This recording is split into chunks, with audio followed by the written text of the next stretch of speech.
Contracts लेता हूँ, target किसी ना किसी अजीब तरीके से 3 दिनों के अंदर मर जाता है। मैं बार बार पवेलियन को समझाने की कोशिश करता हूँ कि इसमें मेरा कोई हाथ नहीं है, लेकिन कोई मेरी बात पर विश्वास नहीं करता। वो लोग मुझे पवेलियन का सीक्रेट वेपन समझते हैं और हर वो इम्पॉसिबल जॉब जिसे कोई दूसरा असैसिन पूरा नहीं कर सकता, सीधा मेरी डेस्क पर डाल दिया जाता है। और ये सारी मैडनेस उस दिन शुरू हुई जब मैं एक ऐसी एंशिएंट डायनेस्टी में जागा जहां जाने के लिए मैंने कभी नहीं कहा था। इस बॉडी में आने के बाद मैं एक कमजोर स्कॉलर था जो साल दर साल एग्जाम्स में फेल होता रहा। मेरे दोनों पेरेंट्स मर चुके थे और मैं बेहद गरीब था। मेरे पास कोई रास्ता नहीं बचा था, इसलिए मैंने गैम्बलर लिया और असैसिन सेक्ट नेदरवर्ल्ड पवेलियन को एक बॉटम रंग रूकी किलर के तौर पर ज्वाइन कर लिया। जब मैं अभी इस बॉडी की मेमोरीज को समझ ही रहा था, तभी डंजियन का भारी आयरन डोर खुला। स्लीक ब्लैक कॉम्बैट गारब पहने एक वुमन अंदर चली आई। Time's up. फाइनल सिलेक्शन अब शुरू होता है। वो पेवेलियन की गोल्ड रैंक इंस्ट्रक्टर विलो थी। उसके पीछे उसके आदमी एक लंबी टेबल लेकर आए। उसके ऊपर स्क्रोल्स की एक रो करीने से रखी थी। ये ब्रॉन्ज असैसिनेशन ऑर्डर्स थे। हर स्क्रोल पर एक टारगेट का नाम लिखा था। एक रूकी का काम था एक स्क्रोल उठाना और उस टारगेट को अपने हाथों से किल करना। हर टारगेट एक फर्स्ट रेट मास्टर था, बेहद ताकतवर और गार्ड से घिरा हुआ। उसके इतना कहते ही रूम में मौजूद हर रूकी ने तेज सांस खींची। ये सिलेक्शन नहीं था, ये डेथ सेंटेंस था। यहाँ तक कि स्कारफेस, जो हम सबके बीच सबसे स्ट्रॉन्ग फाइटर था, वो भी सिर्फ थर्ड रेट फाइटर था। उसे फर्स्ट रेट मास्टर के पीछे भेजना, बेसिकली उसे मरने के लिए भेजना था। कौन पहले जाएगा? विलो की आईसी गेज पूरे रूम में घूमी। डंजन पूरी तरह साइलेंट हो गया। किसी की हिम्मत नहीं हुई कि वो हिले। स्कारफेस के माथे पर स्वेट की बूंदें आ गईं। वो विशस जरूर था, लेकिन स्टूपिड नहीं था। उसे पता था कि ये जॉब लेना मतलब मौत को बुलाना है। जहां तक मेरी बात है, मेरी लेग्स जेली की तरह हो गई। मैं पूरे शरीर से कांप रहा था। बस किसी भी तरह उस टेबल से जितना दूर हो सके जाना चाहता था। लेकिन मैं जितना ज्यादा डरता गया, मेरा बॉडी उतना ही कम मेरी बात मान रहा था। मेरे नीज मुड़ गए और मैं पूरी तरह कंट्रोल खोकर आगे की तरफ गिर पड़ा।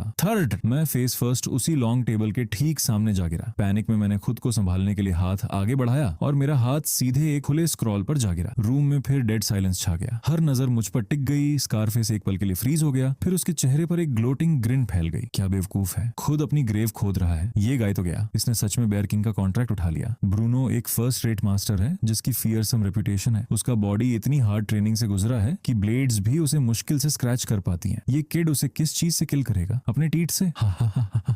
उनकी जीरिंग मेरे कानों में नीडल्स की तरह चुभने लगी। मेरा माइंड पूरी तरह ब्लैंक हो गया। मैं शॉक में फ्रीज हो गया था। मैं सिर्फ इसलिए गिरा था क्योंकि मेरी लेग्स ने जवाब दे दिया था। मेरा ये कॉन्ट्रैक्ट लेने का कोई इरादा नहीं था। मैंने एक्सप्लेन करने के लिए अपना मुंह खोला, लेकिन जैसे ही मेरी नजर विलो की आईसी स्टेयर से मिली, मेरे सारे वर्ड्स गले में ही मर गए। सबके शॉक के लिए विलो की आंखों में कोई मॉकरी नहीं थी, बल्कि उनमें कुछ चमक उठा। उसके माइंड में सब ऑब्वियस था। जहां बाकी सभी डरकर पीछे हट रहे थे, वहीं मैं अकेला आगे बढ़ा था। एक सर्टेन डेथ मिशन का सामना बिना किसी हेजिटेशन के कर रहा था। किसी ऑर्डिनरी इंसान में इतनी नर्व नहीं हो सकती। गुड, कौन सी नर्व? अंदर से मैं पूरी तरह टूट चुका था। मैं रोने वाला था। अब जब तुमने कॉन्ट्रैक्ट ले लिया है तो ये तुम्हारा है। तुम्हारे पास 3 दिन है। अगर टारगेट नहीं मरा तो तुम मरोगे। तभी मेरे सिर में एक मैकेनिकल वॉइस गूंजी। Ding, player detected in a certain death situation. Activation conditions met. Absolute luck system अब ऑनलाइन है। Rookie quest issued. Bronze assassination order complete करो। टारगेट है bear king, first rate master. Time limit 72 घंटे। Reward 1 rookie reward pack. Failure penalty termination. इससे पहले कि मैं कुछ समझ भी पाता, ब्लैक कपड़े पहने 2 आदमी मेरी आर्म्स पकड़कर मुझे डंजन से बाहर घसीट ले गए। ठंडी रात की हवा मेरे चेहरे से टकराई और मैं कांप उठा, जिससे आखिरकार मेरे सेंसेस थोड़े वापस आए। मैंने अपने हाथ में पकड़ी डल ब्लेड को कसकर पकड़ा और स्क्रोल पर लिखे उन 4 वर्ड्स को घूरने लगा। The bear king. मेरा रोने का मन कर रहा था, लेकिन आंसू तक नहीं निकल रहे थे। ये सो कॉल्ड लक सिस्टम अचानक कहीं से भी सामने आ गया था और मुझे इसमें होप की एक भी किरण नजर नहीं आ रही थी। 72 घंटे का काउंटडाउन ऑफिशियली शुरू हो चुका था। अगर मैं 3 दिनों में बियर किंग को किल नहीं कर पाया तो मरने वाला मैं ही था। मैं तो बस एक स्कॉलर था जो ब्लेड को ठीक से पकड़ तक नहीं सकता था। मैं ऐसे फर्स्ट रेट मास्टर को कैसे किल कर सकता था जिसे ब्लेड्स तक पियर्स नहीं कर सकती थी? मैं डिस्पेयर में अपनी डल ब्लेड पकड़े आगे बढ़ता रहा, जैसे मेरी पूरी लाइफ पहले ही काउंटडाउन पर चल रही हो। शिंगा सिटी का यूआई टैवर्न पूरे शहर की सबसे लाइवली जगह थी, जहां हर तरह के लोग मौजूद रहते थे। एक pot of T please. Coming right up sir. मैं फर्स्ट फ्लोर के सबसे डार्क कॉर्नर में दुबका हुआ था। मेरे सामने रखी टी को अनटच्ड पड़े आधा घंटा हो चुका था। ऐसा नहीं था कि मैं उसे पीना नहीं चाहता था, मैं बस कप उठाने की हिम्मत नहीं कर पा रहा था। मेरे हाथ इतनी बुरी तरह कांप रहे थे। टी बार बार स्लोश होकर बाहर गिर रही थी और उसका ज्यादातर हिस्सा स्पिल हो चुका था। टारगेट जहां था, उस चिंगा सिटी तक मिली इंटेल के बाद मैं 2 दिनों से इस जगह की स्टेक आउट कर रहा था। बेयर किंग का असली नाम सैंग बाओ था। वो चिंगा सिटी का लोकल बुली था और हर दिन दोपहर को इसी टैवर्न में खाना खाने आता था। मेरी सो कॉल्ड स्टेक आउट असल में बस एक कॉर्नर में छिपकर उसे सीक्रेटली वॉच करना था। लेकिन जितना ज्यादा मैं उसे देखता, उतना ही सब होपलेस लगता। सांग बाओ किसी आयरन टावर की तरह बना हुआ था। उसकी आर्म्स मेरी थाई से भी मोटी थी। मैंने अपनी आंखों से किसी आदमी को उसे एंगर करते देखा था। एक स्लैप ने उस आदमी को वॉल से जा टकराया। वो मौके पर ही एक ग्रूसम मेस में मर गया। मेरे पास उसे असैसिनेट करने का कोई चांस नहीं था। मेरी डल ब्लेड उसकी डिफेंसेस को तोड़ ही नहीं सकती थी और एक फाइन सोर्ड भी उसे जरा सा स्क्रैच नहीं कर सकती थी। सिस्टम का काउंटडाउन खत्म होने में 10 घंटे से भी कम बचे थे। अगर मैंने अभी एक्शन नहीं लिया तो सिस्टम मुझे इरेज कर देगा। किसी भी तरह मैं मरने वाला था, इसलिए मैंने अपने दांत भींच लिए और चार्ज करके फाइट करने के लिए रेडी हो गया। उम्मीद बस इतनी थी कि कम से कम उसे अपने साथ ले डूबूं। लेकिन मेरे अंदर का डर मेरे हैंड्स और फीट को और भी ज्यादा कांपने पर मजबूर कर रहा था। मैंने डीप ब्रेथ ली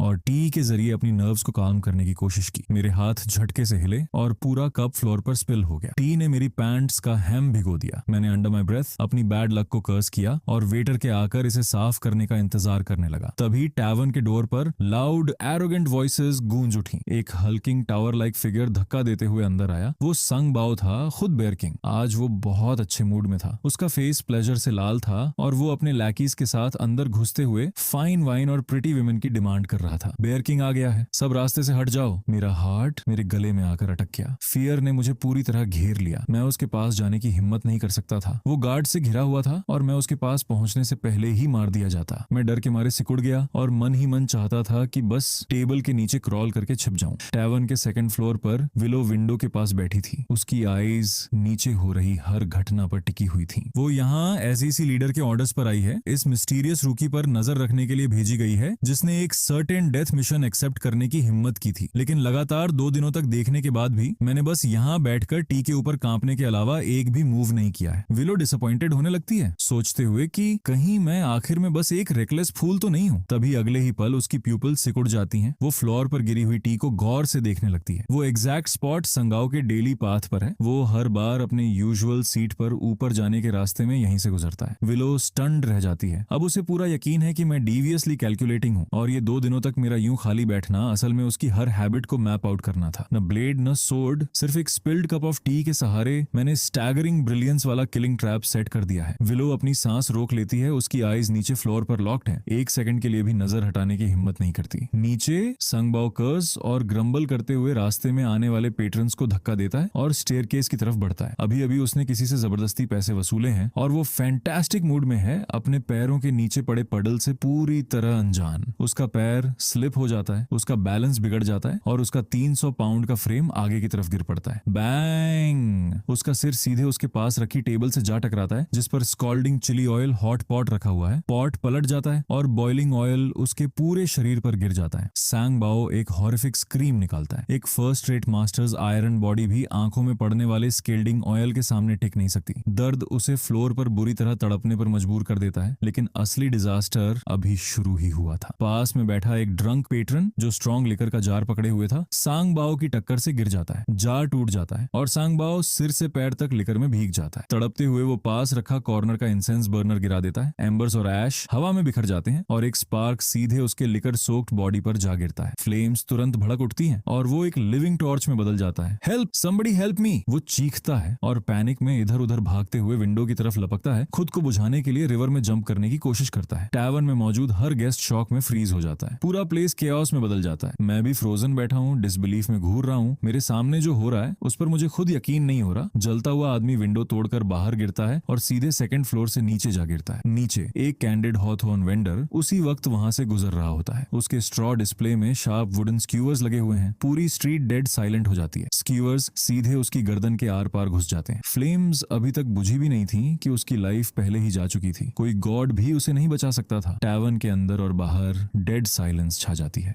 हर कोई फ्रोजन खड़ा है, जॉज खुले हुए उस बिजार सीन को घूर रहा है। शैडोज से देख रही विलो सोर्ड की हिल्ट को टाइट पकड़ लेती है। उसके नकल्स वाइट पड़ जाते हैं और उसके पूरे बॉडी में शडर दौड़ जाता है। उसे पूरा यकीन है कि ये हेवन, अर्थ और मैन का परफेक्ट कन्वर्जेंस है। ये कोई ऑर्डिनरी असैसिनेशन नहीं है। ये कॉज एंड इफेक्ट के जरिए हेवन और अर्थ की पावर से किया गया किल है। एक ऐसा किल जिसमें न कोई फॉर्म है, न ब्लेड की फ्लैश, न उसके हाथों पर ब्लड की एक ड्रॉप और न ही इनर एनर्जी की कोई हलचल। ये वो हाईएस्ट रेल्म है जहां कोई असैसिन पहुंच सकता है। वो मुझे कांपते हुए बैठे देखती है और इसे एक मास्टर की उस एग्जॉशन के रूप में समझ लेती है जो एक एपिक स्कीम को अंजाम देने के बाद थक चुका हो। विलो अंदर तक हिल चुकी है। अब उसे यकीन हो चुका है कि मैं एक टेरिफाइंगली पावरफुल मास्टर हूँ। असली मैं बस कॉर्नर में दुबका हुआ डर के अलावा कुछ महसूस नहीं कर रहा हूँ। मैंने तो सिर्फ एक कप ऑफ टी गिराया था। इस सब का असल में मुझसे कोई लेना देना ही नहीं है। कांपते हुए मैं पवेलियन के हाइड आउट में वापस पहुंचता हूँ। हर कोई मुझे ऐसे घूर रहा है जैसे मैं कोई मॉन्स्टर हूँ। बेयर किंग की बिजार डेथ पहले ही लेजेंड बन चुकी है। एक फर्स्ट रेट मास्टर जिसे ब्लेड्स तक छू नहीं सकती थी, उसे T, hot pot, liquor, incense burner और कैंडी स्क्यूअर ने मार डाला। ये हद से ज्यादा एब्सर्ड है, फिर भी सच में हुआ है। और ये सब शुरू करने वाला मैं हूँ, एक फ्रेल वीकलिंग जो ठीक से चल भी नहीं सकता। तभी एक फ्यूरियस रोर खामोशी को चीर देता है। स्कारफेस का चेहरा एनवी से बिगड़ जाता है। वो रियलिटी को एक्सेप्ट करने से इनकार कर रहा है। नो वे, एब्सोल्युटली नो वे। ये तो एक नोबडी है जिसके पास जीरो इनर एनर्जी है। ये भला फर्स्ट रेट मास्टर को कैसे किल कर सकता है? इसने जरूर चीट किया होगा, किसी को हायर किया होगा या पॉइजन इस्तेमाल किया होगा। वो बुरी तरह वर्कड अप है क्योंकि जिस लूजर को वो हमेशा नीचा समझता आया है उसने ऐसा जॉब कर दिया है जिसे खुद करने की वो कभी हिम्मत नहीं करता। मैं इसे एक्सेप्ट करने से इनकार करता हूँ।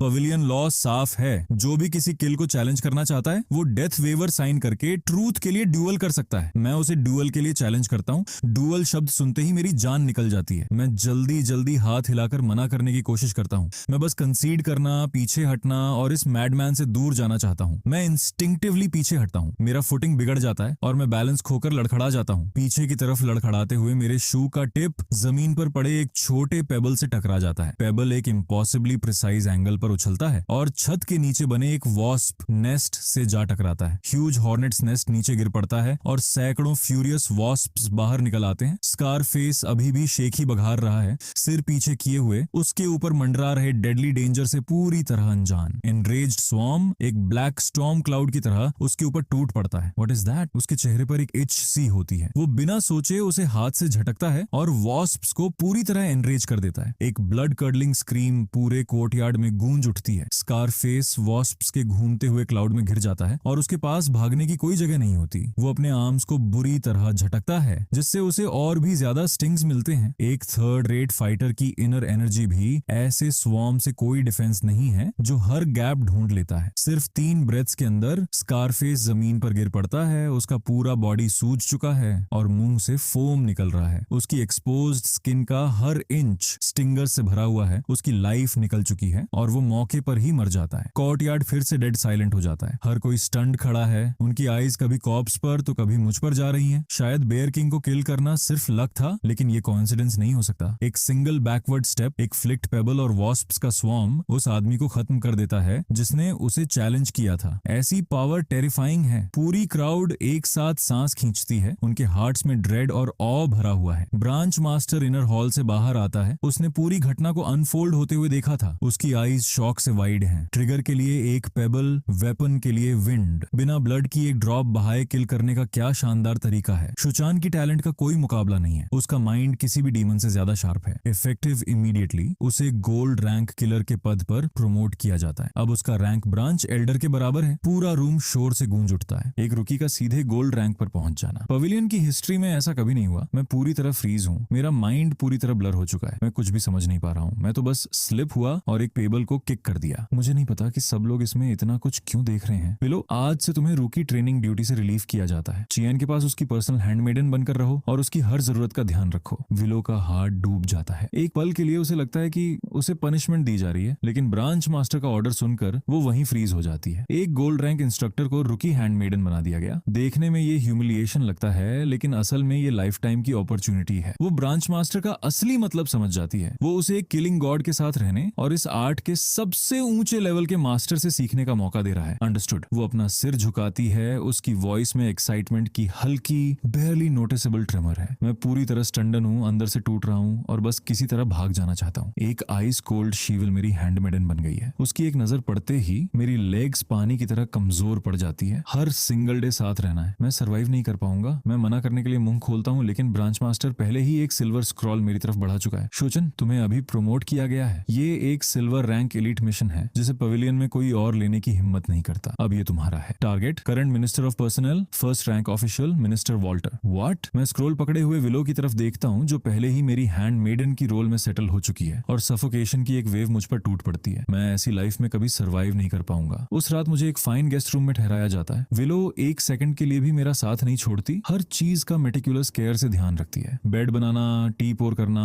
पूरी तरह डिवोटेड। एक परफेक्ट हैंड मेडन की हर क्वालिटी उसके अंदर है। मैं ऐसे बैठ नहीं पा रहा जैसे मेरी बैक में पिंस चुभी हों।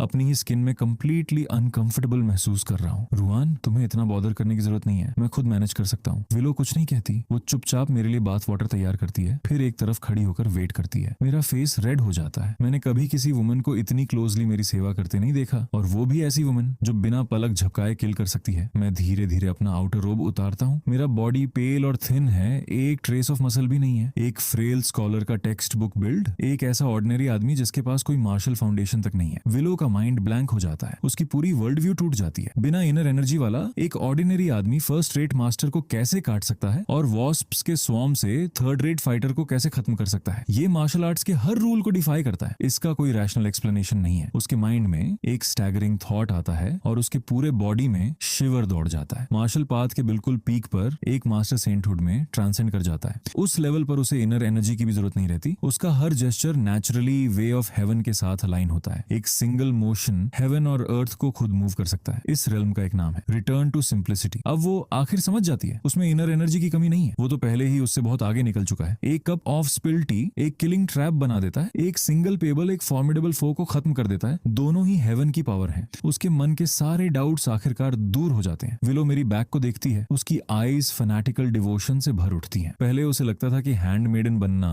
उसकी टैलेंट की बर्बादी है। अब वो समझ चुकी है ये एक लाइफ टाइम में सिर्फ एक बार मिलने वाला मौका है, एक ऐसे सुप्रीम मास्टर के साथ रहने का जिसने रिटर्न टू सिंप्लिसिटी हासिल किया है। यहाँ तक कि उसकी टी पोर करना भी 3 जन्मों में मिलने वाले ब्लेसिंग के बराबर है। विलो पूरी तरह बिल्कुल वन ओवर हो चुकी है। वो अपना सिर नीचे झुका लेती है। उसकी वॉइस पानी की तरह सॉफ्ट हो जाती है। अचानक आई ये जेंटलनेस मुझे शिविर करा देती है। मैं पूरी तरह लॉस्ट हूँ। मुझे जरा भी आइडिया नहीं है कि उसने अपने दिमाग में कौन सी एब्सर्ड फैंटेसी बना ली है। अगली सुबह मैं एक नाइटमेयर से हांफते हुए उठता हूँ, कोल्ड स्वेट में पूरी तरह भीगा हुआ। सपने में मैं अपनी डल ब्लेड पकड़े मिनिस्टर ऑफ पर्सनल को असैसिनेट करने चुपके से जा रहा था। तभी हल्किंग गार्ड्स का एक ग्रुप मुंह पर टूट पड़ा और मुझे जमीन पर घसीटने लगा। आखिर में मिनिस्टर ने खुद मुझे 1000 कट्स की सजा देकर एग्जीक्यूट करने का ऑर्डर दे दिया। मैं झटके से उठकर बैठ जाता हूँ, पसीने में पूरी तरह भीगा हुआ। मेरा हार्ट जोर जोर से धड़क रहा है। जैसे ही मैं अपनी आईज खोलता हूँ, एक कोल्ड ब्यूटीफुल फेस मेरे बिल्कुल सामने हॉवरिंग कर रहा होता है। मेरे फेस से बेयरली 1 इंच दूर। मैं डरकर चीख निकालता हूँ और बेड से सीधा उछलकर उठ जाता हूँ। What are you doing? मैं विलो की तरफ पॉइंट करता हूँ। मेरी वॉइस कांप रही है। विलो चुपचाप अपनी गेज पीछे खींच लेती है। उसके हाथों में एक कॉपर बेसिन है जिसके अंदर स्टीमिंग वाटर है। यंग मास्टर, वॉश अप करने का टाइम हो गया है। उसकी वॉइस हमेशा की तरह फ्लैट है, लेकिन उसकी आईज में कुछ है, स्क्रूटनी की एक फेंट बेयरली नोटिसेबल ट्रेस। तभी मुझे फाइनली याद आता है अब वो मेरी पर्सनल हैंडमेडन है। मैं जल्दी से बेड से उतरता हूँ, टॉवल उठाता हूँ और उसे अपने फेस पर जैसे तैसे फिरकर उसे ही वॉशिंग अप मान लेता हूँ। विलो मेरी फ्रैंटिक स्क्रैम्बलिंग को साइलेंस में देखती रहती है। यंग मास्टर का सेल्फ कंट्रोल सच में एक्स्ट्रा ऑर्डिनरी है। कल रात 2 लोगों को किल करने के बाद भी वो वेकअप होते समय टेम्पर का जरा सा भी ट्रेस नहीं दिखाता। किलिंग इंटेंट की हल्की सी हिंट तक नहीं है। अपने प्रेजेंस पर इस तरह का परफेक्ट मास्टरी मैंने कभी नहीं सुना। अभी उसकी वो चीख प्लेन फ्राइड जैसी लगती है, लेकिन असल में ये जरूर कोई यूनिक ब्रीदिंग टेक्निक है जो सडन शॉक का इस्तेमाल करके बॉडी की हिडन पोटेंशियल को अनलॉक करती है। ट्रेनिंग करने का कितना प्रोफाउंड तरीका है। अगर मुझे पता होता कि उसके दिमाग में क्या चल रहा है तो शायद मैं उसी वक्त घुटनों पर गिर जाता। रुयन, आई स्वेयर तुमने अभी मुझे डरा दिया था। बस इतना ही। विलो बेड को ठीक करते हुए ऐसे टोन में पूछती है जो ऑलमोस्ट कैजुअल लगता है, यंग मास्टर, इस नेक्स्ट मिशन के बारे में मिनिस्टर वॉल्टर क्या प्लान है? वो उम्मीद कर रही है कि मेरी किसी भी छोटी सी बात से उसे किलिंग आर्ट्स के एसेंस का कोई फ्रैगमेंट मिल जाए। मेरे हेड के अंदर चीख पुकार मची हुई है, लेकिन मैं इनमें से कुछ भी बाहर बोलने की हिम्मत नहीं करता। अब तक मुझे समझ आ चुका है कि इन असैसिन्स की क्राउड के सामने जितना ज्यादा एक्सप्लेन करने की कोशिश करो, उनकी इमेजिनेशन उतनी ही वाइल्ड होती जाती है। बेस्ट स्ट्रेटेजी यही है कि मिस्टीरियस दिखो और जितना हो सके कम बोलो। इसलिए मैं टीवी ड्रामा के किसी वाइज ओल्ड मास्टर की तरह दिखने की पूरी कोशिश करता हूँ। विंडो के पास जाता हूँ, अपने हैंड्स को बैक के पीछे क्लास्प करता हूँ, अपनी गेज को 45 डिग्री ऊपर स्काई की तरफ उठाता हूँ और एक सॉफ्ट साई छोड़ता हूँ। वो साई लंबा और भारी है, डिस्पेयर से निकली एक जेन्युइन हार्टफेल्ट साई। लेकिन विलो के कानों में ये 9th हेवन से नीचे उतरती हुई किसी ऐसी आवाज जैसी लगती है जिसका मीनिंग मेजर से परे है। विलो का हार्ट जोर से धड़क उठता है। पवेलियन के अंदर एक लेजेंड है, जब कोई किलर किसी टारगेट को खत्म करने के लिए पूरी तरह रिजॉल्व हो जाता है और उसकी डेथ का एग्जैक्ट मोमेंट पहले ही देख चुका होता है, तब वो एक सिंगल साई छोड़ता है। ये उस लाइफ के लिए साई होती है जो अब खत्म होने वाली है। डेथ सेंटेंस की ओपनिंग नोट। यंग मास्टर ने मिनिस्टर की एग्जैक्ट डेट ऑफ डेथ पहले ही देख ली है और जॉब लिए अभी सिर्फ 1 रात हुई है। यंग मास्टर, विलो की वॉइस थोड़ी कांपती है। मिनिस्टर वॉल्टर एक फर्स्ट रैंक्ड कोर्ट ऑफिशियल है। उसका रेसिडेंस हेवीली गॉर्डेड है। रूमर है कि उसने पीक सेकंड रेट लेवल के 2 मास्टर्स को अपने स्टाफ में रखा हुआ है। एक ऑर्डिनरी असासिन वॉल तक भी नहीं चढ़ सकता, अंदर जाना तो दूर की बात है। वो मुझे वार्न करने की कोशिश कर रही है। ये टारगेट काफी हार्ड है। ये सुनकर मेरा हार्ट और भी नीचे बैठ जाता है। ग्रेट। जगह सिर्फ फोर्ट्रेस ही नहीं है, बल्कि वहाँ पीक सेकंड रेट के 2 मास्टर्स भी गार्ड कर रहे हैं। मैं इसे आखिर कैसे पुल ऑफ करूंगा? मैं इतना स्ट्रेस्ड हूँ कि इंस्टिंक्टिवली अपना हाथ उठाकर ब्राउ रब करने लगता हूँ। ये हैबिट मुझे अपनी पास्ट लाइफ से मिली थी, जब पेपर्स लिखते लिखते मेरे बाल झड़ने लगे थे। लेकिन विलो की आईज से देखा जाए तो ये सबसे ऑर्डिनरी जेस्चर भी एक पूरी तरह अलग मीनिंग ले लेता है। उसकी नजर में मिनिस्टर वॉल्टर पहले ही एक डेड मैन है। विलो मेरी थिन हंच्ड बैक को देखती है, उसकी आईज में एडोरेशन ओवरफ्लो होने वाली है। वो डीप ब्रेथ लेती है और मेरी बैक की तरफ डीपली बाउ करती है। यंग मास्टर, आपको परेशान होने की जरूरत नहीं है, इस तरह के लेग वर्क मुझे करने दीजिए। मैं अंदर स्नीक करके स्काउट करती हूँ। आप बस यहीं आराम से बैठिए और राइट मोमेंट का वेट कीजिए। इससे पहले कि मैं कुछ रिस्पॉन्ड कर पाऊं, वो पहले ही ब्लर बनकर रूम से घोस्ट की तरह गायब हो जाती है। मेरा रोने का मन करता है, लेकिन आंसू तक नहीं निकलते। कसम से मेरा ब्रेन और यहाँ बाकी सब लोगों के ब्रेन्स एक ही वेवलेंथ पर काम ही नहीं कर रहे हैं। रूम में अकेला मैं फिजिट करता हुआ इंतजार करता रहता हूँ। ऐसा लगता है जैसे बहुत लंबा टाइम बीत गया हो। विलो अभी तक वापस नहीं आई। मेरा पेट ग्रॉल करने लगता है। मैं खुद को हिम्मत देता हूँ और रूम से बाहर निकलता हूँ, कुछ खाने की उम्मीद में। जैसे ही मैं बाहर आता हूँ, मुझे कोर्टयार्ड लोगों से भरा हुआ दिखाई देता है। ब्रांच के सारे असैसिन्स वहां मौजूद हैं। हर कोई मुझे वाइड आइड रेवरेंस के साथ घूर रहा है। मुझे देखते ही सब लोग एक साथ सिर झुकाते हैं और डीप रिस्पेक्ट के साथ आवाज लगाते हैं, ग्रीटिंग्स योर एमिनेंस। मैं बुरी तरह चौंक जाता हूँ और फिर से मेरे नीज लगभग जवाब देने लगते हैं, हाय एवरीवन। मैं ऑकवर्ड तरीके से हल्का सा हाथ हिलाता हूँ। एक क्विक विटेड असैसिन तुरंत मेरे पास दौड़कर आता है, बाउ करते हुए और सिर हिलाते हुए बोलता है, माय लॉर्ड, क्या आप ईट करने के लिए रेडी हैं? सब तैयार है, आपको जो भी चाहिए माय लॉर्ड, बस ऑर्डर दीजिए, हम बिना सेकंड थॉट अपनी जान दे देंगे। यस यस, आपकी सर्विस करना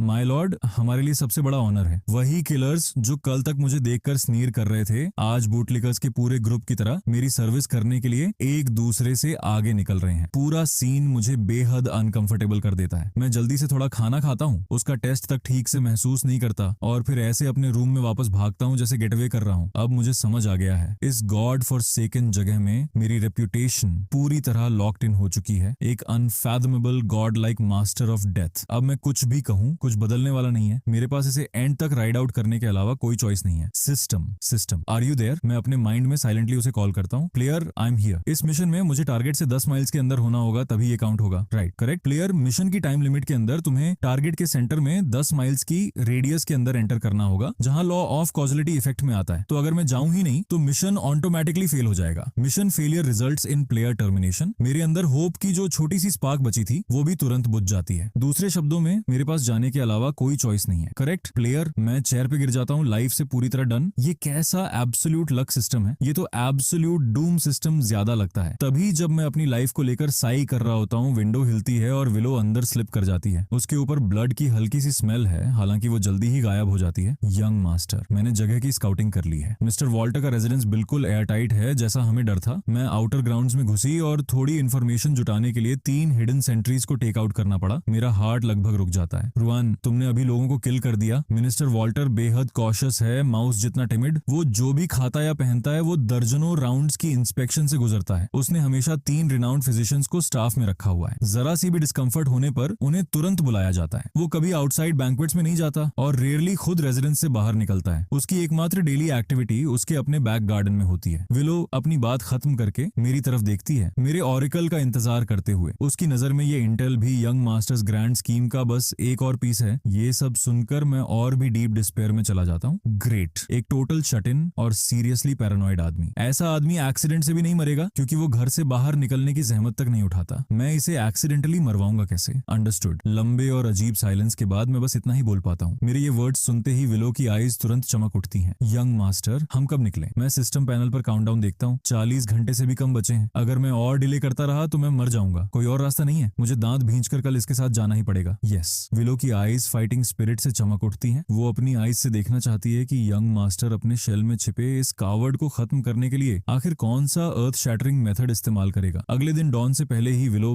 मुझे सीधा बेड से खींच कर उठा देती है। यंग मास्टर, जाने का टाइम हो गया है। मेरी आईज बेयरली खुली है। मैं कंप्लीट मिस्री की तस्वीर बना हुआ हूँ। मैं सच में ये नहीं करना चाहता। मिनिस्टर ऑफ पर्सनल का रेजिडेंस आखिर ऐसी जगह होती कैसी है? पूरे कैपिटल की पावर की सबसे बड़ी सीट्स में से एक। उसकी सिक्योरिटी लगभग पैलेस जितनी टाइट है। अगर मेरे जैसे वीकलिंग को वहां देखकर कोई मुझे रियल असैसिन समझकर काट डाले तो ये सच में एक बेकार मौत होगी।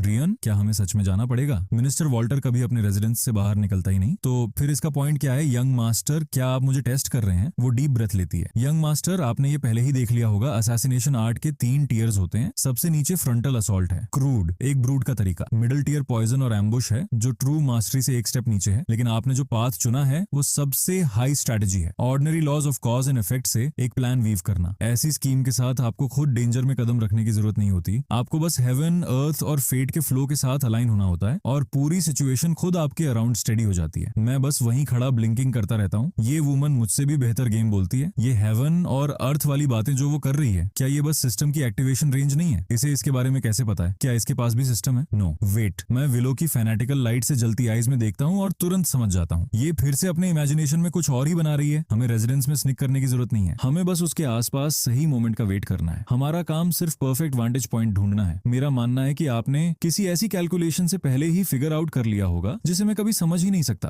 कि आज ही वो एग्जैक्ट मोमेंट है जब ये होना है। मैं मुंह खोलता हूँ लेकिन कुछ निकलता नहीं। मैं आखिर बोलूं भी तो क्या? मैं उसे ये थोड़ी बता सकता हूँ कि मैंने सिर्फ इसलिए टुमारो कहा था क्योंकि काउंटडाउन ऑलमोस्ट खत्म होने वाला है और अगर मैं नहीं गया तो मर जाऊंगा, है ना? मैं अपना थ्रोट क्लियर करता हूँ, हैंड्स को बैक के पीछे क्लास्प करता हूँ और फिर से वाइज मास्टर वाला पोज बना लेता हूँ। सिंस यू अंडरस्टैंड, बस यही मैटर करता है। I will hold your teaching close young master. मैं इसे अपनी पूरी ताकत से पूरा करूंगी और आपको कभी लेट डाउन नहीं करूंगी। विलो अपना फिस्ट अपनी पाल्म पर रखती है, साफ तौर पर मूव्ड है और बस इसी तरह हम दोनों निकल पड़ते हैं। ब्रांच हमारे लिए एक अनअस्यूमिंग कैरेज भी अरेंज कर देता है। मैं उसके अंदर बैठा हूँ, ऐसा फील हो रहा है जैसे किसी प्रिजनर को एग्जीक्यूशन ग्राउंड ले जाया जा रहा हो। हर जोल्ट के साथ मेरा हार्ट उछल रहा है। वहीं विलो मेरे सामने बैठी है, सॉलम फेस के साथ, आईज बंद किए हुए, जैसे हेवन और अर्थ की फोर्सेस पर मेडिटेशन कर रही हो। असल में वो मेरे पिछली 2 स्ट्राइक्स को बार बार अपने दिमाग में रिप्ले कर रही है। एक कप ऑफ टी, एक पेबल, इतनी ऑर्डिनरी चीजें, लेकिन यंग मास्टर्स हैंड्स में ये लेथल वेपन्स बन जाती हैं। इस बार टारगेट मिनिस्टर वॉल्टर है जो अपने शेल के अंदर छिपा हुआ टाइगर है। इस बार यंग मास्टर किस ऑर्डिनरी ऑब्जेक्ट को अपना इंस्ट्रूमेंट बनाएगा? इस वक्त मैं इतना नर्वस हूँ कि मेरी पाल्म स्वेट कर रही हैं। कैरेज मिनिस्टर्स रेजिडेंस से 2 स्ट्रीट्स दूर जाकर रुक जाती है। यंग मास्टर, हम इससे ज्यादा करीब नहीं जा सकते। आगे रिस्ट्रिक्टेड स्ट्रीट है जहाँ इंपीरियल गार्ड पेट्रोल करती है। मैं कैरेज का कर्टन उठाकर बाहर पीक करता हूँ। दूर एक मैग्निफिसेंट एस्टेट खड़ा है। गेट पर आर्मर्ड सोल्जर्स की 2 रोज तैनात हैं। उसकी ऊंची वॉल्स के अलोंग आर्चर्स आगे पीछे पेट्रोल कर रहे हैं। ऐसी डिफेंसेस के साथ इंसान की तो बात ही छोड़ो, एक फ्लाई भी अंदर नहीं जा सकती। मैं विलो से विस्पर करता हूँ, चलो नियर बाय कहीं बैठकर वेट करते हैं। मुझे अभी बस कोई टी हाउस या इन चाहिए जहाँ मैं छिप सकूं। बस वो 10 मील रेंज के अंदर होना चाहिए। लेकिन विलो बस अपना सिर हिला देती है। वो कार्रिज से नीचे उतरती है और अपनी शार्प आइज से सराउंडिंग्स को स्कैन करती है। यंग मास्टर, मेरे पीछे आइए। इतना कहकर वो मुझे एक नैरो एली में ले जाती है। मुझे बिल्कुल आइडिया नहीं है कि क्या हो रहा है और मैं बस खुद को उसके साथ चलते रहने के लिए फोर्स करता हूँ। यंग मास्टर, यही स्पॉट है। विलो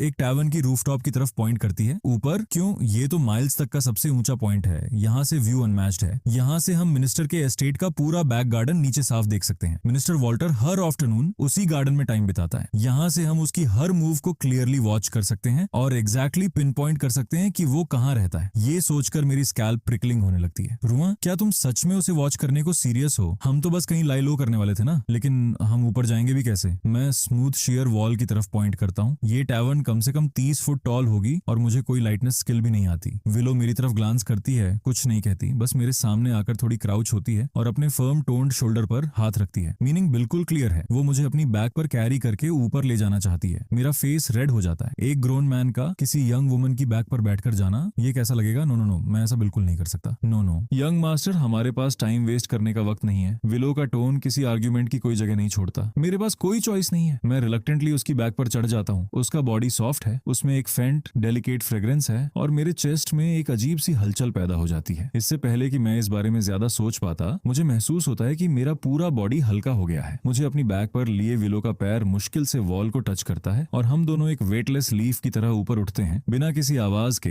एफर्टलेसली सीधे 3rd फ्लोर की रूफ पर पहुंच जाते हैं। पूरी चीज ब्लिंक ऑफ एन आई में हो जाती है और उसकी स्टेबिलिटी माउंटेन जैसी है। मैं रूफ के एज से नीचे पीक करता हूँ और मेरी लेग्स जेली बन जाती हैं। ये बहुत ज्यादा ऊंचा है। वहीं विलो पहले ही पूरी तरह बिजनेस मोड में है। वो अपनी रोब से एक छोटा स्पाई ग्लास निकालकर मुझे देती है। मैं उसे कांपते हाथों से पकड़ता हूँ। विलो को कॉपी करते हुए मैं रूफ की रिज के पीछे फ्लैट लेट जाता हूँ और मिनिस्टर के रेजिडेंस की तरफ केयरफुली देखने लगता हूँ। स्पाई ग्लास के जरिए गार्डन परफेक्टली फोकस में आ जाता है। पवेलियंस, रॉकरीज, फ्लोइंग वाटर, सब कुछ एक्सक्विजिट टेस्ट के साथ अरेंज्ड है। यंग मास्टर, आपको क्या दिखाई दे रहा है? विलो मेरे पास विस्पर करती है। उसकी वॉइस एंटिसिपेशन से भरी हुई है। वो जानना चाहती है कि मेरी ऑल सीइंग आई इस सीमिंगली पीसफुल गार्डन में छिपी हुई कौन सी चीज देख सकती है। आखिर इसमें कितना डेंजर छिपा हुआ है? मुझे क्या दिखाई दे रहा है? मैं ऑनेस्टली जवाब देता हूँ, बस एक fat old man fancy official ropes में मेड्स और सर्वेंट्स की भीड़ से घिरा हुआ गार्डन में काइट उड़ा रहा है। ये सुनते ही विलो की गेज और शार्प हो जाती है। काइट उड़ाना हार्मलेस फन लगता है, लेकिन असल में खुले गार्डन में होने की वजह से वो उन जगहों से दूर है जहां कोई वुड बी असैसिन हाइड कर सकता है। जैसे रॉकरीज या बिल्डिंग्स, और उसके आसपास सर्वेंट्स की भीड़ है जो एक ह्यूमन वॉल बना रहे हैं। इन कंडीशंस में ग्राउंड से किया गया कोई भी अटैक पॉसिबल ही नहीं है। मैं पूरे गार्डन को स्कैन करता हूँ, लेकिन मुझे डेंजर की जरा सी भी ट्रेस नहीं मिलती। वेदर माइल्ड है, सन निकली हुई है, बर्ड्स सिंगिंग कर रहे हैं, फ्लावर्स ब्लूमिंग कर रहे हैं। उस फैट ओल्ड काइट फ्लायर का थोड़ा आइजोर होने के अलावा सब कुछ परफेक्टली पीसफुल है। आज विंड काफी स्ट्रांग है, बस इतना ही मेरे दिमाग में आता है। कुछ कहने के लिए अपना दिमाग खपाने के बाद भी सच में आज डिसेंट ब्रीज चल रही है जो रूफ टाइल्स के बीच से सीटी जैसी आवाज निकाल रही है। लेकिन मेरी वो एक कैजुअल लाइन विलो पर लाइटनिंग की तरह गिरती है। Wind, of course wind. मैंने इसे पहले क्यों नहीं देखा? विलो ऐसे दिखती है जैसे उसे कोई रेवलेशन हुआ हो। मिनिस्टर वॉल्टर को लगता है कि वो खुले में परफेक्टली सेफ है। उसने सबसे इंपॉर्टेंट वेरिएबल को ओवरलुक कर दिया है, हेवन और अर्थ का फ्लो। विंड एक इनविजिबल फोर्स है जो सीधे हेवन से आती है। यंग मास्टर पहले ही पूरा बोर्ड देख चुका है। वो खुद को कभी शैलो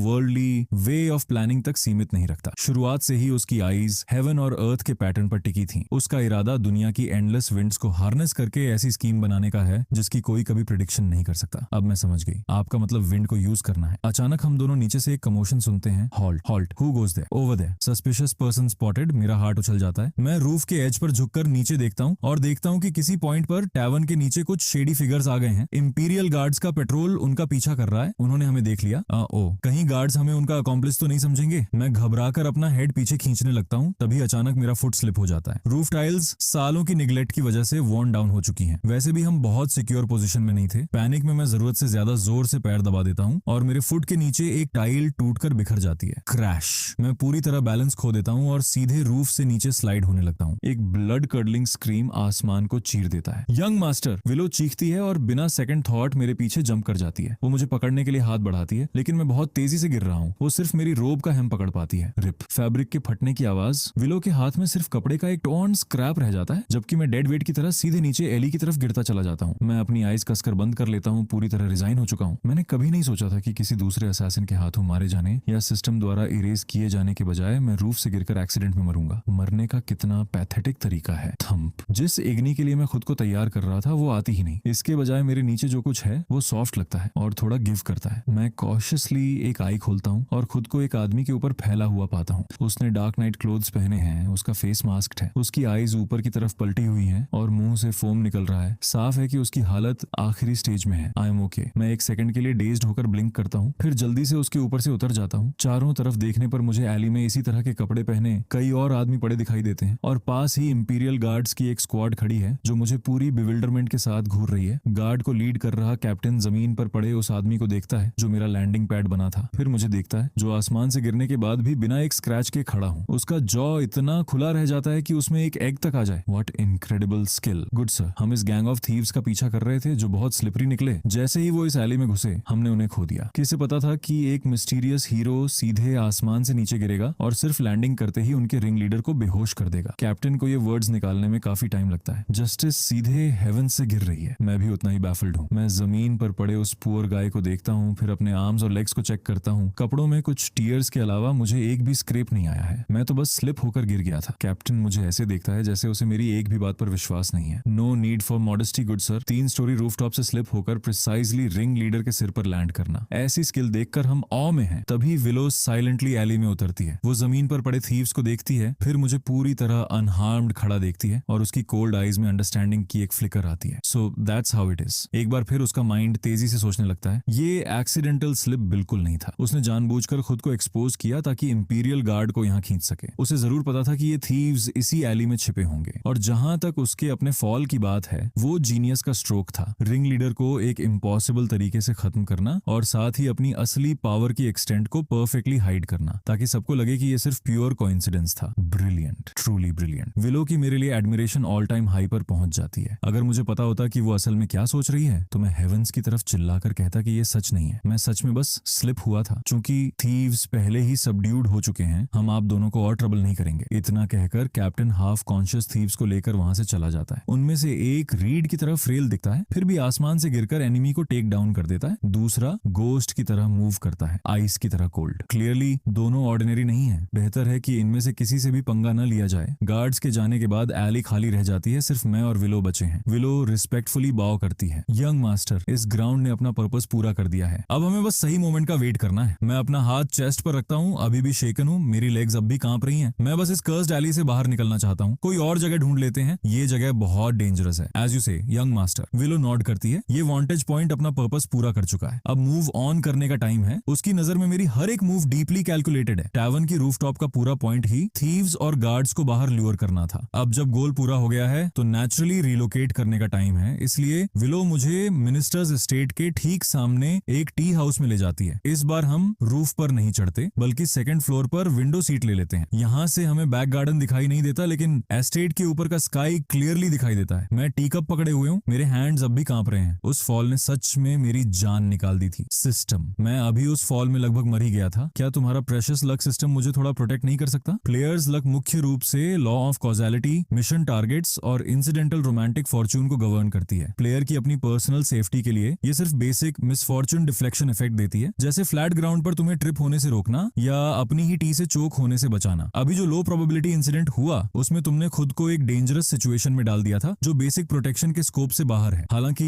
एब्सोल्यूट लक के पैसिव इफेक्ट्स की वजह से भी सिचुएशन आखिर में फेवरेबल तरीके से रिजॉल्व हो गई। तो अब मुझे समझ आया। दूसरे शब्दों में, अगर मैं खुद ट्रबल ढूंढने जाऊंगा तो सिस्टम मुझे सेव नहीं करेगा, लेकिन क्योंकि मेरी लक इतनी अच्छी है इसलिए हमेशा कोई ना कोई पुअर एसआईपी आसपास होता है जो मेरा फॉल ब्रेक कर दे। मेरे बगल में एक और लंबी साई निकल जाती है। जैसे ही विलो उसे सुनती है उसका पूरा बॉडी टेंस हो जाता है। There it is again, king on फेल्थ साई। वो तुरंत अपना हेड ऊपर उठाती है, उसकी आईज विंडो के बाहर स्काई पर लॉक हो जाती है। यंग मास्टर ने फिर साई किया है, इसका मतलब मोमेंट आ चुका है। उसी वक्त मिनिस्टर के बैक गार्डन में मिनिस्टर वॉल्टर अपनी लाइफ का सबसे अच्छा टाइम एंजॉय कर रहा है। हाँ, हायर हायर। वो अपने हाथ में काइट की स्ट्रिंग खींचते हुए एक्साइटमेंट से चिल्लाता है। आज विंड काफी स्ट्रॉन्ग है और उसका ग्रेट रॉक काइट पहले से भी ज्यादा ऊंचा उड़ रहा है, लगभग नजरों से बाहर। माय लॉर्ड, विंड बहुत स्ट्रॉन्ग है, शायद हमें इसे रील इन कर लेना चाहिए। Afraid of what?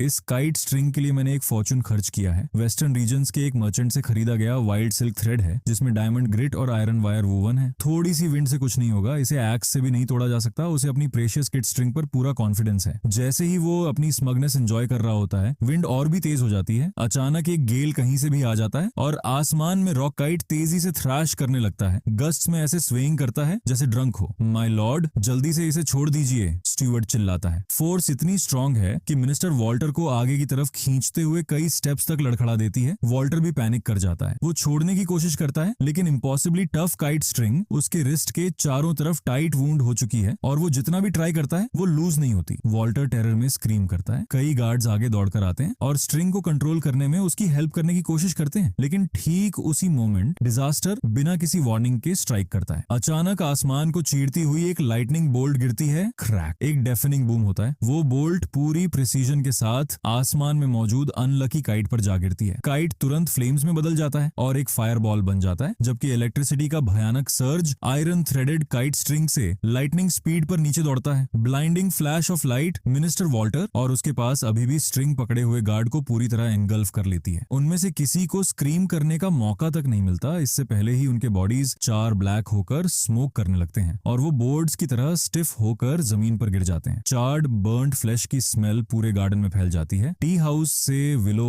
और मैं दोनों देखते हैं कि लाइटनिंग बोल्ट स्काई को चीरती हुई नीचे गिरती है। मैं बस सीधा सोचता हूँ क्लियर ब्लू स्काई से थंडर कैसे हो रही है, लेकिन जैसे ही विलो लाइटनिंग को काइट पर स्ट्राइक करते देखती है वो पूरी तरह रिजिड हो जाती है। उसके माइंड में सिर्फ दो वर्ड्स रह जाते हैं, लाइटनिंग स्ट्राइक। वो तुरंत अपना हेड घुमाती है और मेरे पास बैठे आदमी को ऐसे देखती है जैसे किसी लिविंग गॉड को देख रही हो। वही आदमी जो अभी भी अपने कांपते हैंड्स को लेकर परेशान है, नाइन्थ हेवन से लाइटनिंग बुला रहा था, हेवन और अर्थ की विंड को हार्नेस कर रहा था, काइट को ट्रिगर और वायर को कॉन्डुइट बनाकर एक फर्स्ट रैंक कोर्ट ऑफिशियल को उसके हेवीली गार्डेड स्टेट के अंदर सिंगल ब्लो में स्ट्राइक डाउन कर रहा था। क्या कोई ह्यूमन बीइंग सच में ऐसा कर सकता है? ये मार्शल आर्ट्स बिल्कुल नहीं है, ये डिवाइन मैजिक है, एक सुपर नेचुरल पावर। विलो को उसी पल अपना पूरा वर्ल्ड व्यू बिखरता हुआ महसूस होता है, लेकिन अगले ही पल वो और भी इनकॉम्प्रिहेंसिबल शेप में फिर से जुड़ जाता है। वो मेरी तरफ देखती है, उसके लिप्स कांप रहे हैं लेकिन एक भी वर्ड बाहर नहीं निकल पा रहा। जहां तक मेरी बात है, मैंने आखिरकार अपनी टी खत्म कर ली है। मैं उसे नीचे रखता हूँ और विंडो से बाहर उस कॉप्स को देखता हूँ जो पहले ही क्रिस्प होकर जल चुका है और उसके पास पड़ी स्नैप्ड काइट स्ट्रिंग को देखता हूँ। मेरा माइंड पूरी तरह ब्लर है। मिनिस्टर वॉल्टर को अभी लाइटनिंग स्ट्राइक हुई है, इसका मुझसे कोई लेना देना नहीं है, राइट? मैं तो बस यहाँ बैठकर टी पी रहा था। मिनिस्टर ऑफ पर्सनल के अपने बैक गार्डन में लाइटनिंग से मारे जाने की न्यूज ऐसे फैलती है जैसे उसके विंग्स उगाए हों। आधे घंटे के अंदर पूरी कैपिटल को पता चल जाता है। कोर्ट और स्ट्रीट्स दोनों हिल जाते हैं, हर कोई टेंशन में है। कुछ लोग कहते हैं कि वॉल्टर ने अपनी लाइफ में बहुत ईविल किया था और आखिरकार हेवन ने उसे पनिश कर दिया। कुछ कहते हैं कि किसी एनिमी आदमी ने उसे मारने के लिए कोई डार्क फॉरबिडन कर्स इस्तेमाल किया। दूसरे हाथ पर हाथ रखकर स्वेयर करते हैं कि उन्होंने अपनी आंखों से क्लाउड्स के बीच एक ड्रैगन को घूमते देखा था जिसने वॉल्टर की लाइफ लेने के लिए डिवाइन लाइटनिंग नीचे भेजी। शॉर्ट में हर तरह की स्टोरी घूम रही है, लेकिन एक भी इंसान इसे असैसिनेशन से कनेक्ट नहीं करता। Don't be ridiculous. कोई असैसिन लाइटनिंग को कंट्रोल कर सकता है क्या? जब विलो और मैं कैपिटल के पवेलियन सीक्रेट आउटपोस्ट में वापस पहुंचते हैं तो हमारा वेलकम पिछली बार से भी ज्यादा ओवर द टॉप होता है। ब्रांच मास्टर खुद हर गोल्ड रैंक किलर को गेट पर हमारे वेलकम के लिए खड़ा करता है। जैसे ही मैं कैरेज से नीचे उतरता हूँ, ब्रंच मास्टर समेत हर कोई एक साथ वन्नी पर गिर जाता है। Welcome back and Triumph my Lord. उनकी वॉइसेस एक साथ गूंजती हैं, जेन्युइन ऑन और फरवर से भरी हुई। ये सीन मुझे इतना बुरी तरह हिला देता है कि मेरे नीज बकल हो जाते हैं और मैं खुद लगभग जमीन पर गिर जाता हूँ। लकीली विलो तेजी से रिएक्ट करती है और मुझे गिरने से पहले पकड़ लेती है। अब तो मैं इस सब का आदी हो चुका हूँ, मैं और कर भी क्या सकता हूँ। मैं बस एक स्टिफ ऑकवर्ड नॉट देता हूँ और क्राउड मुझे अंदर ले जाती है। माय लॉर्ड, आप सच में गॉड अमंग मैन हैं। निंथ हेवन से लाइटनिंग बुलाकर एक विलन का सफाया कर दिया। ऐसा मेथड न कभी सुना गया है न कभी देखा गया है। हम पूरी तरह बिल्कुल ऑ में हैं। सेक्ट लीडर ने इतनी मॉन्यूमेंटल अचीवमेंट की खबर पहले ही भेज दी है। तुम्हें पवेलियन के टॉप सीक्रेट एजेंट के रैंक पर प्रमोट किया जाता है जो ग्रैंड एल्डर के बराबर है। तुम्हें 10,000 taels of gold, 10 beautiful women और कैपिटल में एक मैंशन दिया जाता है। और इसके ऊपर सेक्ट लीडर ये भी कहता है, सिंस विलो ने तुम्हारी अच्छी तरह सर्विस की है, अब से वो परमानेंटली तुम्हारी है। 10,000 taels of gold, 10 beautiful women, एक मैंशन, इनमें से कुछ भी मेरे दिमाग में रजिस्टर नहीं होता। मैंने सिर्फ आखिरी लाइन सुनी, ये फीमेल असैसिन अब मेरी है। मैं अपने पास खड़ी विलो की तरफ स्नीक करके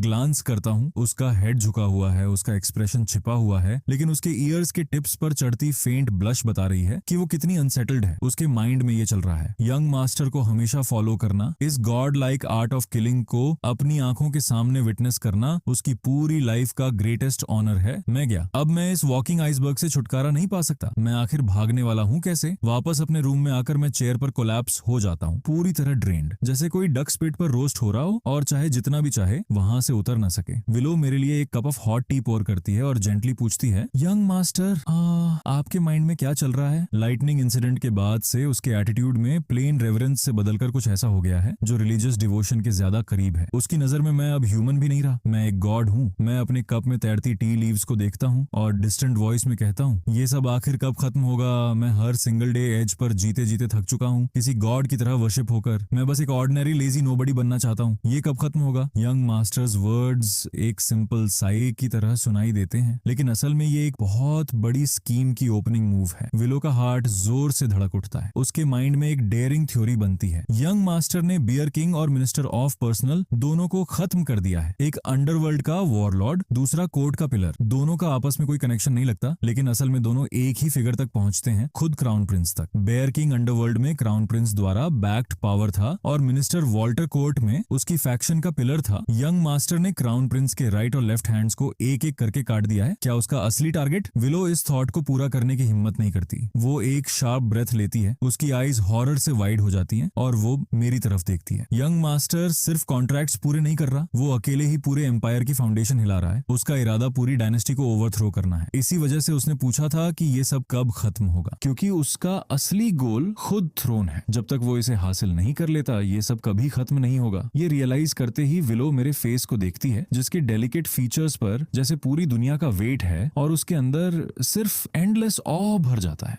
विलो अचानक वन नी पर गिर जाती है, उसकी आईज रिजॉल्व से जल रही हैं। चाहे आगे का रास्ता कितना भी डेंजरस क्यों ना हो, मैं आपको एंड तक फॉलो करूंगी young master. May you achieve your great ambition. कौन सी ग्रेट एम्बिशन? मेरा बिगेस्ट ड्रीम तो बस एक पूरी रात डिसेंट स्लीप लेना है। ये वुमन फिर से पता नहीं कैसी नॉनसेंस इमेजिन कर रही है। इससे पहले कि मैं उससे इसके बारे में पूछ पाऊं, डोर पर नॉक होता है। माय लॉर्ड, सेक्ट लीडर आपको बुला रहे हैं। कौन से sect leader? Branch master, grand sect leader. Willow मेरी जगह आंसर करती है। मेरा स्टमक ड्रॉप हो जाता है। ग्रैंड सेक्ट लीडर इधर से गुजर रहे हैं। उन्होंने आपके डीड्स के बारे में सुना है और स्पेसिफिकली आपसे मिलना चाहते हैं। मैं काफी देर तक फ्रीज खड़ा रहता हूँ। मुझे इस सिचुएशन से अलाइव निकलने का एक भी रास्ता समझ नहीं आता। पवेलियन के बिगेस्ट बॉस ने भी मुझ पर ध्यान दे दिया है। बस अब मैं गया। विलो के साथ मैं हार्ट पाउंडिंग करते हुए एक फॉरबिडन चेंबर की तरफ बढ़ता हूँ। ग्रे रोब पहने एक गॉन्ट ओल्ड मैन कुशन पर क्रॉस लेगेड बैठा है। देखने में किसी ऑर्डिनरी फार्मर से ज्यादा कुछ नहीं लगता। वो बिल्कुल अनरिमार्केबल है। लेकिन जैसे ही मैं डोर के अंदर कदम रखता हूँ, मुझे एक इनविजिबल वेट अपने ऊपर दबता हुआ महसूस होता है। इतना हैवी कि मैं मुश्किल से सांस ले पा रहा हूँ। ये नेदरवर्ल्ड पवेलियन का ग्रैंड सेक्ट लीडर है, एक ओल्ड मॉन्स्टर जिसकी डेप्थ में समझने की शुरुआत भी नहीं कर सकता। ओल्ड मैन अपने अपनी आईज खोलता है उसकी आईज क्लाउडेड हैं लेकिन उनकी डेप्थ अनफथामेबल है, जैसे वो सीधे मेरी सोल के आर पार देख सकती हूँ। यूर Shu Chian, yes sir, Shu Chian. Greetings grand sect leader. मैं खुद को फोर्स करके बॉव करता हूँ। ग्रैंड सेक लीडर कुछ नहीं कहता, बस मुझे साइलेंस में देखता रहता है। हर सेकंड जैसे फॉरएवर तक स्ट्रेच हो रहा है। चैम्बर की एयर और ज्यादा हैवी होती जा रही है। मुझे महसूस हो रहा है कि मेरी बैक रॉब के अंदर स्वेट से भीग रही है। मेरे हेड में बस एक ही थॉट चल रहा है, आई एम डन फॉर। इस ओल्ड मास्टर ने जरूर मुझे पहले ही देख लिया है। उसे जरूर पता चल चुका है कि मेरी फाउंडेशन कितनी शैलो है, कि मेरी ये सारी रेपुटेशन डिजर्व ही नहीं करती। जैसे ही मैं टूटने वाला होता हूँ, ग्रैंड सेक लीडर आखिरकार बोलता है, नॉट बैड। उसकी वॉइस होर्स और लो है। Return to simplicity, the great way is simple, good, very good. ये रिटर्न टू सिंप्लिसिटी वाली चीज आखिर है क्या? क्या पूरा नेदरवर्ल्ड पवेलियन किसी स्टैंडर्डाइज्ड स्क्रिप्ट की ट्रेनिंग लेता है? मैंने पूरी लाइफ कल्टीवेट की है। मैं डेयर कर सकता हूँ कि खुद ग्रैंड मास्टर रेल्म तक पहुंच चुका हूँ, फिर भी मैं तुम्हें देख नहीं पा रहा हूँ। तुम्हारे अंदर मार्शल आर्टिस्ट की ऑरा का जरा सा भी ट्रेस नहीं है, और फिर भी तुम ऐसे फीट्स अकॉम्प्लिश करते हो जिन्हें कोई मॉर्टल या स्पिरिट एक्सप्लेन नहीं कर सकता। ऐसा रेल्म, मैं भी उससे पीछे हूँ। Please stop imagining things. Netherworld pavilion के पास तुम जैसा टैलेंट होना पवेलियन का सबसे बड़ा फॉर्चून है। ग्रैंड सेक्ट लीडर अपने पैरों पर खड़ा होता है, मेरे पास आता है और अपना हाथ मेरे शोल्डर पर रख देता है। आज से तुम्हारी स्टैंडिंग मेरे बराबर है। पवेलियन का हर रिसोर्स तुम्हारे कमांड में है। बदले में मैं सिर्फ एक चीज चाहता हूँ, मेरा चेस्ट टाइट हो जाता है। Please go ahead. Grand sect leader की आईज में बोन डीप हेटेड की एक फ्लिकर दिखाई देती है। वो मेरा अपना सीनियर मार्शल ब्रदर है और आज पूरे मार्शल वर्ल्ड का लीडर है। रोलैंड स्वॉर्डसेंट।